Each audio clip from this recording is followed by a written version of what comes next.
లైఫ్లో చెడుని నమ్మినంత త్వరగా మంచిని నమ్మలేము.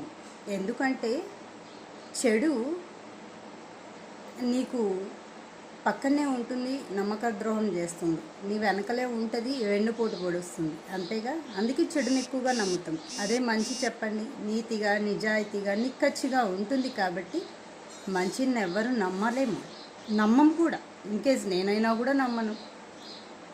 అదే చెడుతో సవాసం చేసి చెడు ద్వారా మనం దెబ్బ తినిన తర్వాత అప్పుడు మంచిని నమ్మడానికి ట్రై చేస్తాం. ఈలోపు మన లైఫ్ దొబ్బేసి ఉంటుందన్నమాట. అంతేగా, ప్రతి ఒక్కరి లైఫ్లో ఇది జరిగే ఉంటుంది. మేబీ చెడు అంటే నేను చెప్పడం ఏంటంటే, చెడు అంత త్వరగా ఆకర్షించేస్తుంది అన్నమాట మంచితో, మాయమాటలతో.